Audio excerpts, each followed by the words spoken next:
नमस्कार दोस्तों, हमारे हिंदी स्टोरी चैनल में आपका स्वागत है।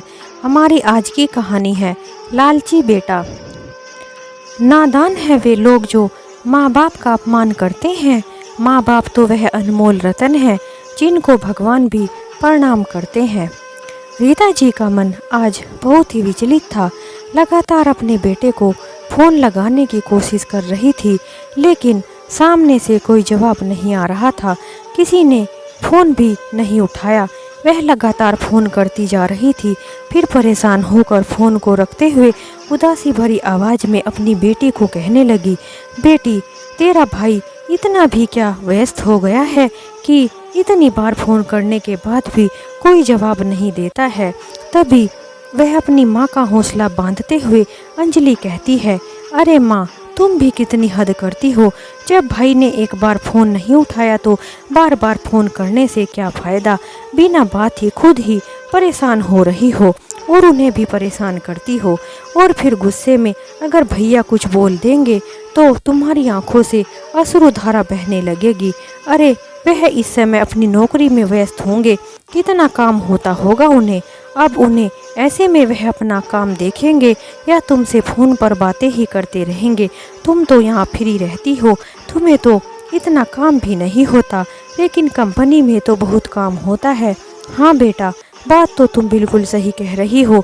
बेचारा मेरा बच्चा इतना काम करता होगा, उसे फुर्सत ही कहाँ मिलती होगी अपने लिए। अब मैं उसे बार बार फ़ोन करके बिल्कुल भी परेशान नहीं करूँगी। जब उसे फुर्सत मिलेगी तब वह खुद ही फ़ोन कर लेगा। इतना कहकर रीता देवी जी ने फ़ोन रख दिया और खाना बनाने के लिए रसोई में चली गई। रीता देवी जी को वह दिन याद आने लगा जब उनके बेटे पंकज का जन्म हुआ था और उनके पिताजी को तो खुशी का ठिकाना ही नहीं था। कितने वर्षों की तमन्ना पूरी हुई थी जब शादी के पूरे 11 वर्ष के बाद उन्हें माता पिता बनने का सौभाग्य प्राप्त हुआ था। लेकिन यह खुशी भी गम में बदल गई थी जब उन्हें यह पता चला कि उनके बेटे के हाथों में दिक्कत है। पति पत्नी के तो जैसे पैरों तले जमीन ही खिसक गई थी। डॉक्टर ने बताया कि उनका बेटा शायद जीवन में कभी भी अपने पैरों पर खड़ा ना हो पाए, लेकिन साथ में यह भी कहा कि यदि उसका सही से इलाज किया गया तो यह और भी जल्दी देखभाल की गई तो इसका शायद इसके शरीर में जान आ सकती है। फिर कुछ हिम्मत इकट्ठा करके रीता देवी जी ने निर्णय लिया कि वह अपने बेटे की सेवा में दिन रात एक कर देगी। इस कारण उन्होंने अपनी नौकरी से भी इस्तीफा दे दिया और पूरी मेहनत और लगन के साथ अपने बेटे की देखभाल में जुट गई। उधर पिताजी जगदीश जी अधिक समय तक काम करके अपने बेटे के इलाज के लिए पैसा जुटाने में लग गए और देश के बड़े से बड़े अस्पताल में जाकर अपने बेटे का इलाज करवाया। ईश्वर की कृपा और माँ की तपस्या का फल यह हुआ कि उनका बेटा 5 वर्ष में ही स्वस्थ हो गया। माता पिता को तो जैसे दुनिया की सारी धन दौलत मिल गई हो। उसके बाद उनके घर में एक प्यारी सी बेटी का जन्म हुआ। हर माँ बाप की तरह रीता देवी जी भी और जगदीश जी के बड़े अरमान थे कि उनके बच्चे अच्छे से पढ़ लिख जाएं और बेटा अपने पैरों पर खड़ा हो जाए, चाहे उसके लिए उन्हें अपने खर्चों पर कितना भी अंकुश क्यों ना लगाना पड़े। आखिर बेटा बुढ़ापे में हमारा सहारा बनेगा, यही सोच रखते हुए उन्होंने अपने बेटों को कामयाबी के शिखर तक पहुंचाने के लिए किसी भी तरह की कोई कमी नहीं छोड़ी। एक दिन अपने बेटे को कामयाब बनाने का उनका यह सपना भी पूरा हो गया था, लेकिन उसके कुछ समय बाद ही जगदीश जी काफ़ी बीमार रहने लगे थे। दिन प्रतिदिन उनकी तबीयत खराब होती चली गई। काफ़ी इलाज भी करवाया, लेकिन कोई भी फायदा नहीं हुआ। रीता देवी जी ने उनके इलाज के लिए अस्पताल के चक्कर काटती रही, लेकिन बीमारी इतनी खतरनाक हो गई थी कि डॉक्टर भी कुछ नहीं कर सके। और एक दिन ऐसा आया कि जगदीश जी सभी को छोड़कर इस निर्दयी दुनिया से एक भयंकर बीमारी के कारण इस दुनिया से जाना पड़ा। रीता देवी जी अपनी पिछली यादों में खोए हुए यह भी भूल गई कि उन्होंने किचन में गैस चलाई हुई थी। गैस पर रखा हुआ दूध भी उबल गया था और किचन में फैल गया था। तभी उनकी बेटी अंदर आती है और अपनी माँ को कहती है, माँ कहाँ खो गई हो? गैस तो देखो कब से चल रहा है और तुम्हें पता ही नहीं। तभी फ़ोन की घंटी बजती है और अंजलि कहती है, अरे माँ, लगता है तुम्हारे लाडले बेटे का फ़ोन आया है। कहते हुए अंजलि दौड़कर गई और फ़ोन को उठाकर स्पीकर पर लगा दिया। अभी उसने हेलो ही बोला था कि पंकज तो अंजलि पर भड़कते हुए बोला, क्या परेशानी है आपको? बार बार क्यों फ़ोन करके मुझे परेशान करते रहते हो? तुम्हें तो कुछ काम धंधा है नहीं। इसका यह मतलब तो नहीं है कि बाकी सभी लोग भी खाली बैठे रहेंगे और तुम्हारे फ़ोन का इंतज़ार करते रहेंगे। अब कुछ बोलोगी या मैं फ़ोन रख दूँ? अपने भाई का ऐसा रूखा व्यवहार देखकर अंजलि वहीं खड़ी रह गई और अपने भाई से कहने लगी, तुम मुझे कुछ बोलने दोगे तभी तो मैं कुछ बोलूँगी। यह सुनकर पंकज एकदम से चुप हो गया तो अंजलि ने कहा, मुझे कोई काम नहीं था, लेकिन माँ तो आखिर माँ होती है ना, इसलिए तुम्हारी चिंता करती रहती है। लेकिन तुम्हारा ऐसा व्यवहार देखकर भी वह मानने को तैयार ही नहीं होती कि अब उनका बेटा उनका नहीं रहा। तभी रीता देवी जी उसके हाथ से फ़ोन खींचते हुए बोली, यह कैसी बातें कर रही हो? कोई तमीज़ है कि नहीं? अपने बड़े भाई से कैसे बात करती हो? चल जा यहाँ से। आंखों में आंसू ली अंजलि तो वहाँ से चली जाती है। तभी रीता देवी जी अपने बेटे से फ़ोन पर बात करने लगती है। तभी पंकज गुस्से से बोला, माँ बहुत जबान चलने लगी है इसकी। अंजलि को तो बिल्कुल भी बड़े छोटे का बिल्कुल भी लिहाज नहीं रहा। फिर कहने लगा, अच्छा माँ, मुझे कुछ पैसों की ज़रूरत है। दरअसल बात यह है कि मैं कुछ समय पहले ही एक घर खरीदा था जिसमें थोड़ा काम करवाना है और कुछ दिनों से आपकी बहू की तबीयत भी कुछ ठीक नहीं रहती, उसे भी डॉक्टर के पास लेकर जाना था, इसलिए महीने का बजट भी गड़बड़ा गया है। आपसे हो सके तो कुछ पैसों का इंतजाम करा दो, बाकी सब कुछ मैं खुद ही देख लूँगा। एक बार घर का काम पूरा हो जाए उसके बाद मैं आप दोनों को यहीं ले आऊँगा और फिर सब मिलकर साथ ही रहेंगे, इसलिए तो घर की रिपेयरिंग करवा रहा हूँ। फिर रीता देवी जी बोली, कोई बात नहीं बेटा, पैसों का इंतजाम तो मैं करवा देती हूँ, तू बस यह बता देना कितने पैसे देने हैं और कितने पैसों की ज़रूरत है और कितने समय के लिए चाहिए। अपनी माँ की बात सुनकर पंकज को गुस्सा आ गया और बोला, यह कैसी बात हुई माँ? कितने समय के लिए चाहिए से आपका क्या मतलब है? फिर रीता देवी जी बोली, धीमे से स्वर में मायूसी भरे शब्दों में बोली, दरअसल बात यह है कि बेटा अब ले देकर हमारे पास बस यह मकान बचा है, इसके अलावा तो और कुछ भी नहीं है। यहाँ तक कि अपने सोने के जेवर जो मैंने बेटी की शादी के लिए रखे थे वह भी दे चुकी हूँ। जब तूने कहा था कि मेरी पत्नी की माँ यानी मेरी समधन बीमार है तब उसके इलाज के लिए तुम्हें पैसे चाहिए थे बेटा, तूने तब कहा था कि मैं जल्दी से सारे पैसे लौटाकर आपके जेवर आपको वापस दे दूंगा, लेकिन बेटा वह भी तुमने अब तक नहीं दिए। बेटा तेरी बहन भी अब बड़ी हो गई है, जल्दी ही कॉलेज की पढ़ाई पूरी करके जल्दी ही उसकी भी शादी करनी है।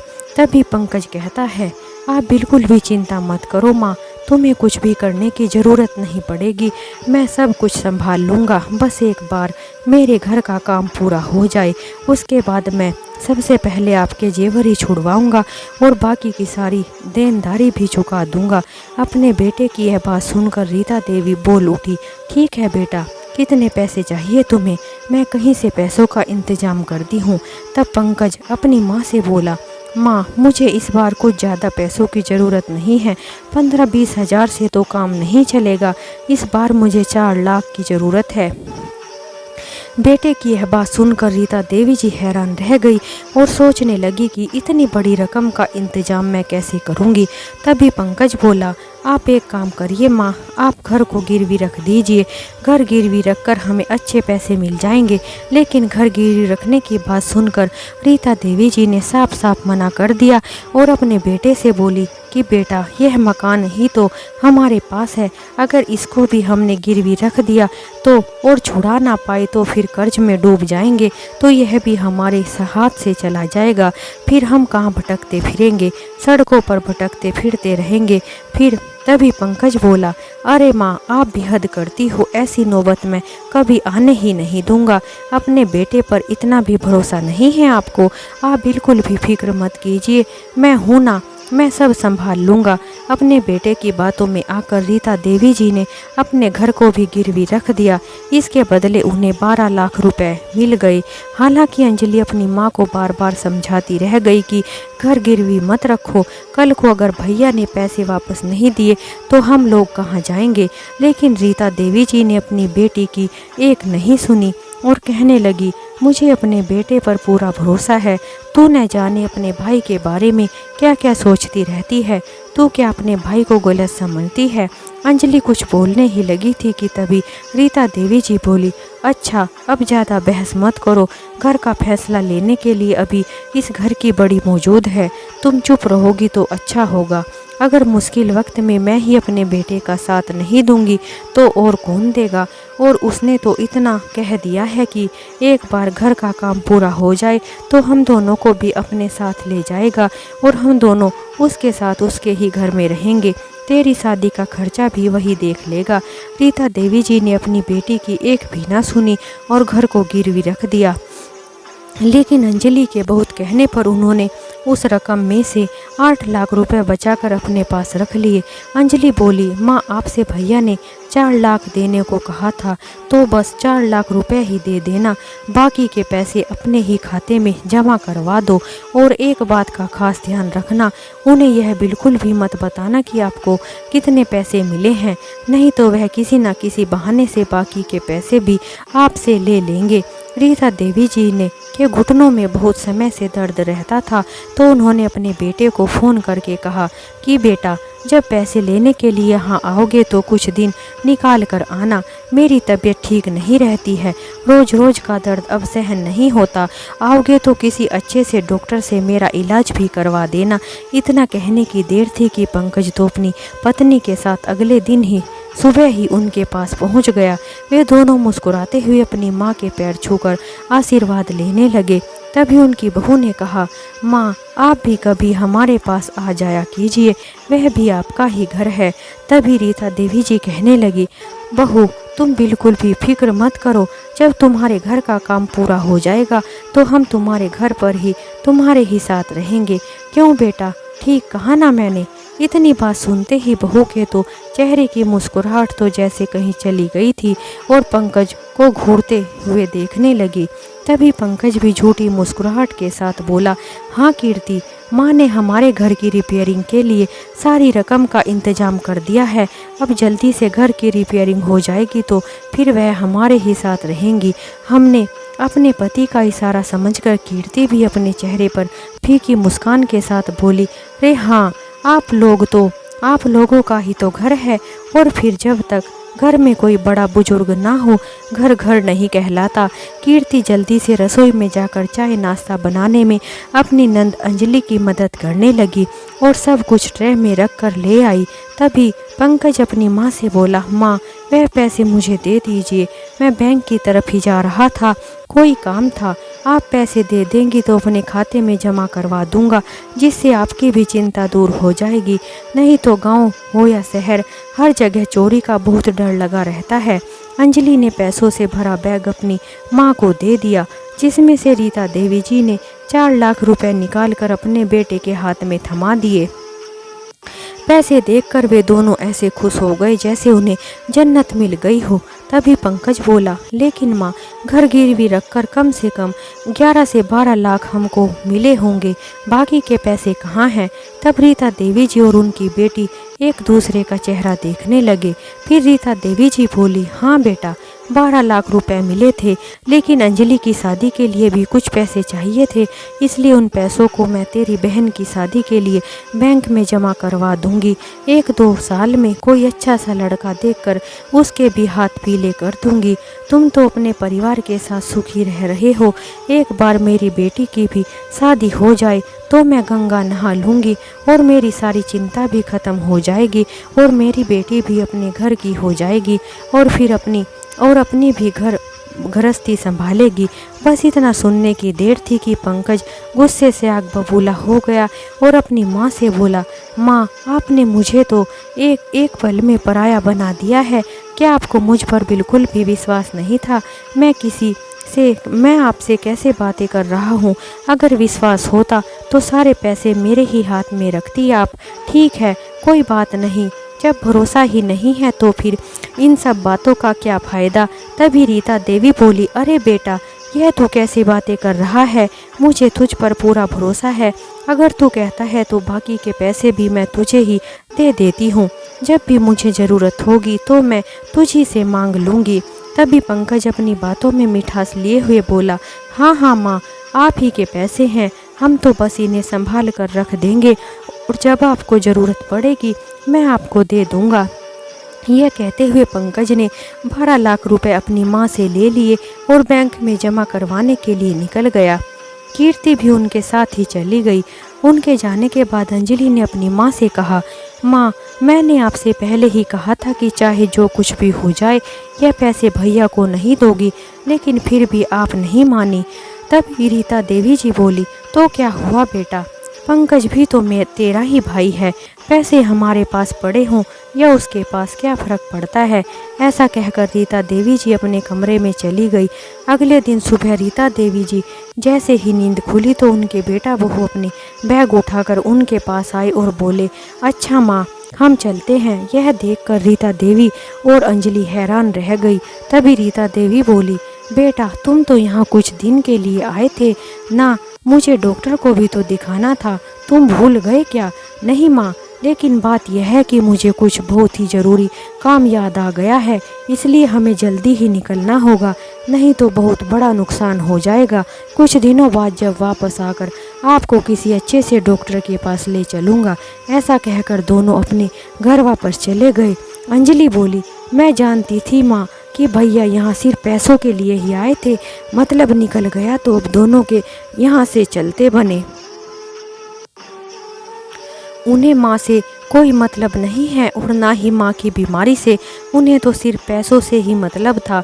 अंजलि की बातों को सुनकर रीता देवी जी भी सोच विचार में पड़ गई और सोचने लगी कि शायद उसने बहुत बड़ी गलती कर दी है, शायद उसे अपनी बेटी की बात मान लेनी चाहिए थी, लेकिन अब कर भी क्या सकती थी। धीरे धीरे कई महीने बीत गए।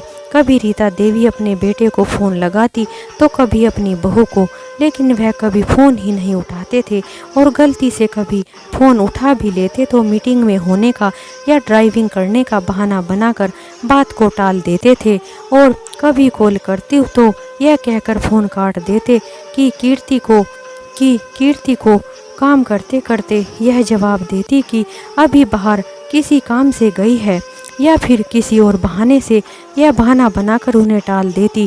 4 महीने से उन्होंने जमींदार की किस्त भी नहीं भरी थी। जमींदार के लोग भी बार बार पैसे मांगने आ जाया करते थे। रीता देवी जी की चिंता बढ़ती जा रही थी। उन्हें समझ नहीं आ रहा था कि क्या करें, लेकिन वह करती भी क्या। अपना घर गिरवी रखकर जिसको अपना सारा पैसा दे दिया था वह तो उनकी बात सुनने को भी तैयार नहीं था। जब रीता देवी जी के पास कोई और रास्ता नहीं बचा तो अपनी बेटी के साथ शहर के लिए निकल पड़े। 3 घंटे के सफ़र के बाद दोनों माँ बेटी जब पंकज के घर पहुँचे तो दरवाजे को खटखटाया। जैसे ही दरवाज़ा खुला तो उन्होंने देखा कि वहाँ तो कोई और लोग ही रहते हैं। रीता देवी और अंजलि उन्हें देखकर हैरान रह गए। उन्होंने पंकज के बारे में पूछा तो उन्होंने बताया कि यह घर अब उन्होंने खरीद लिया है। इससे पहले यह जिनका घर था वह लोग यहाँ से कहीं और शिफ्ट हो गए हैं।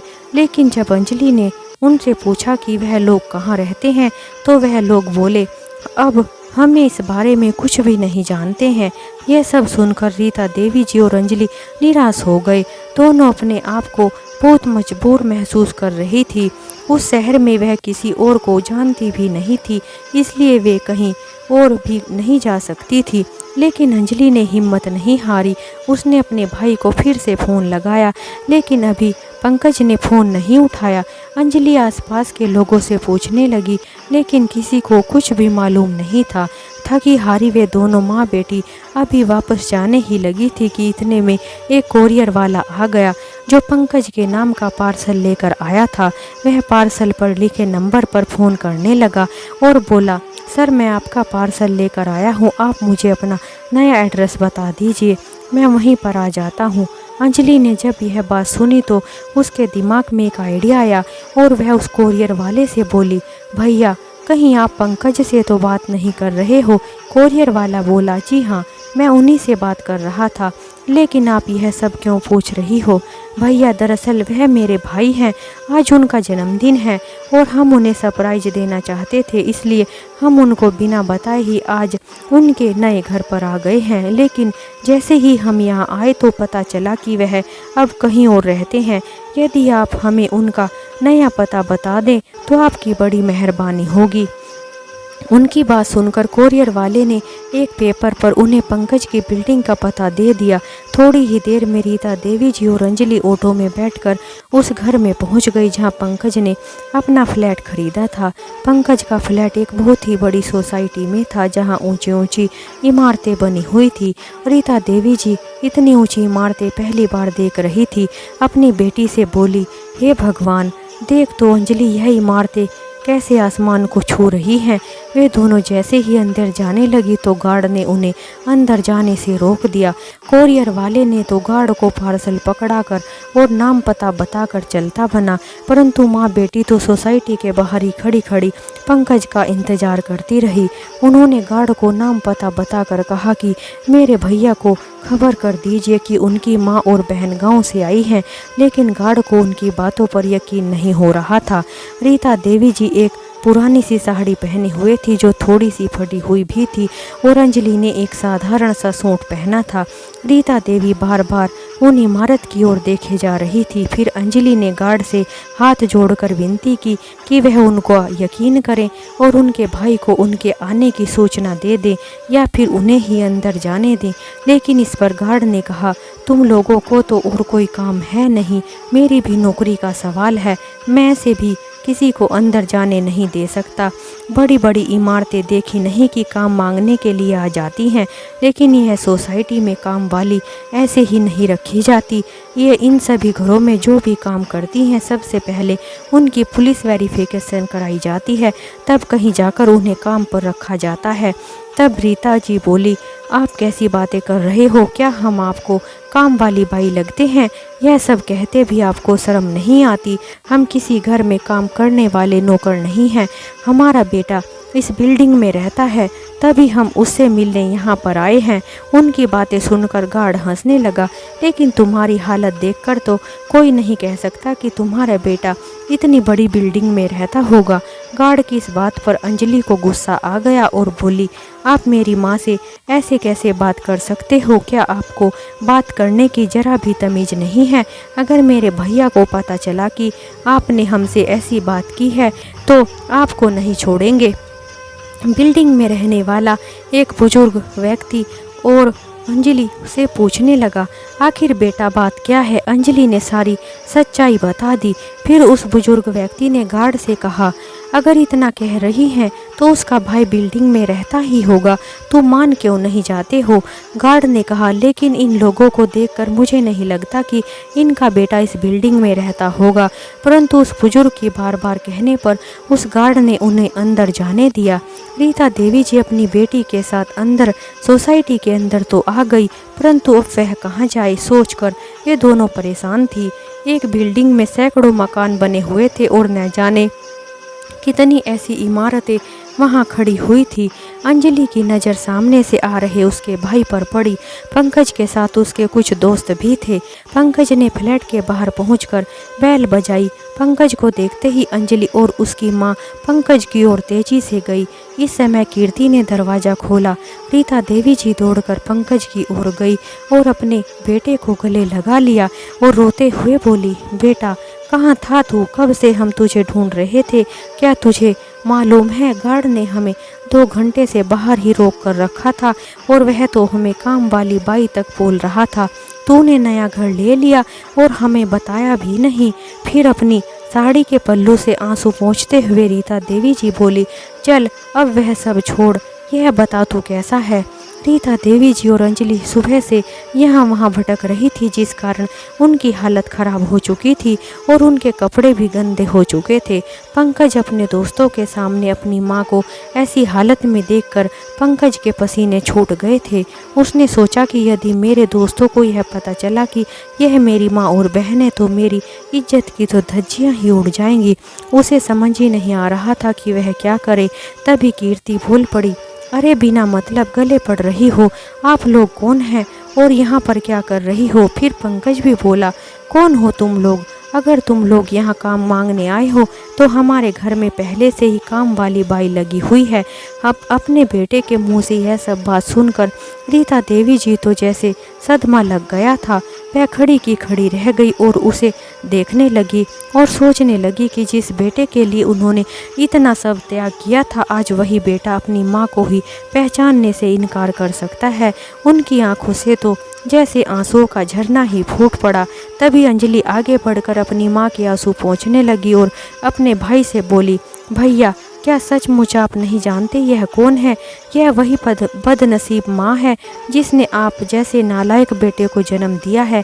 अपनी पूरी जिंदगी आप पर नौछावर कर दी। यह वही माँ है जिसके प्यार और विश्वास को धोखा देकर आज तुम इस आलीशान सोसाइटी में रहते हो। अंजलि के मुंह से यह बात सुनकर पंकज के दोस्त हैरानी से उसकी ओर देखने लगे।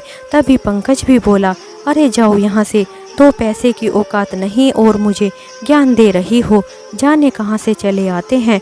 अपने बेटे के मुंह से इतनी गंदी बातें सुनकर रीता देवी जी के तो सब्र का ठिकाना ही नहीं रहा और उन्होंने एक कदम आगे बढ़ाया और अपने बेटे के मुंह पर जोरदार थप्पड़ जड़ दिया और गुस्से से चिल्लाते हुए बोली, शर्म नहीं आई तुझे अपनी बहन के साथ इस तरह से बात करते हुए?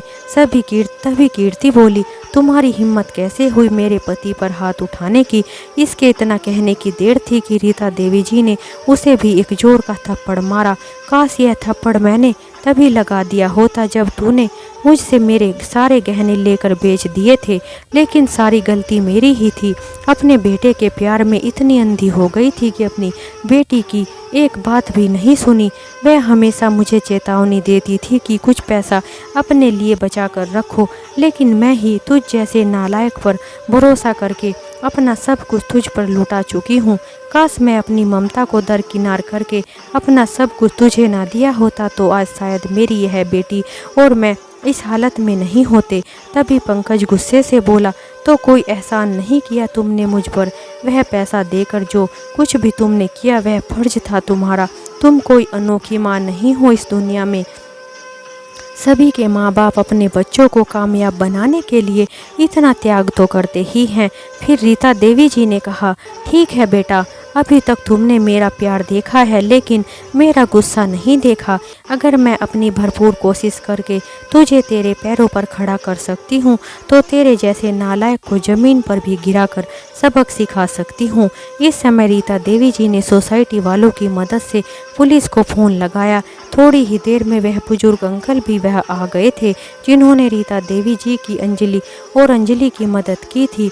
वह भी वहां पहुंच गए और उनके साथ सोसाइटी के अन्य लोग भी आ गए। बुजुर्ग अंकल बोले, यदि औलाद ऐसी होती है तो औलाद ना होना ही अच्छा है। कम से कम माँ बाप को यह दिन तो नहीं देखना पड़ता। सोसाइटी के सभी लोग पंकज और उसकी पत्नी कीर्ति पर उंगलियां उठा रहे थे और उन्हें तरह तरह की बातें सुना रहे थे। थोड़ी ही देर में पुलिस भी वहां पहुंच जाती है और रीता जी की शिकायत करने पर पंकज और उसकी पत्नी को गिरफ्तार कर लेती है। अब तो पंकज और उसकी पत्नी की आंखें बाहर आ गई। वे दोनों रीता देवी जी से माफ़ी मांगने लगे और उनके पैरों में गिर पड़े। जेल की सज़ा से बचने के लिए अब तो पंकज के पास केवल एक ही रास्ता था कि वह अपनी माँ का सारा पैसा वापस लौटा दे। लेकिन अपनी माँ के पैसे लौटाने के लिए उसके पास पैसा था ही नहीं, इसलिए उसे अपना नया फ्लैट अपनी माँ के नाम पर करना पड़ा। अंजलि और रीता देवी अब आराम से अपने गांव वाले मकान में ही रहती हैं और उन्होंने उस फ्लैट को किराए पर देकर जो पैसे आता है उससे अपने मकान की किस्त चुका रही हैं और हंसी खुशी से अपने जीवन को जी रही हैं। पंकज और उसकी पत्नी को अब सबक मिल चुका था। उन्होंने अपनी माँ के साथ, अपनी बहन के साथ जो भी किया उन्हें उसके किए की सज़ा मिल चुकी थी। इसलिए कहा जाता है कि अगर हम अपने माँ बाप के साथ बुरा व्यवहार करते हैं तो उसका फल हमें ज़रूर मिलता है। इसलिए अपने माँ बाप का दिल हमें कभी नहीं दुखाना चाहिए और धोखा तो हमें उनके साथ बिल्कुल भी नहीं करना चाहिए। धोखे से बढ़कर कोई पाप नहीं है। हमारे माता पिता हम सब कुछ हमारे लिए ही तो करते हैं, तो फिर हम उन्हें धोखा क्यों देते हैं। उनका सब कुछ हमारा ही तो है। तो दोस्तों, इस तरह हमारी यह कहानी समाप्त होती है। अगर आपको हमारी कहानी अच्छी लगी हो तो हमारे चैनल को लाइक करें, शेयर करें और सब्सक्राइब करें और हमें कमेंट में ज़रूर बताएं कि आपको हमारी कहानी कैसी लगी। हमारी कहानी सुनने के लिए आप सभी का बहुत बहुत धन्यवाद। एक नई कहानी के साथ हम आपसे फिर मिलते हैं।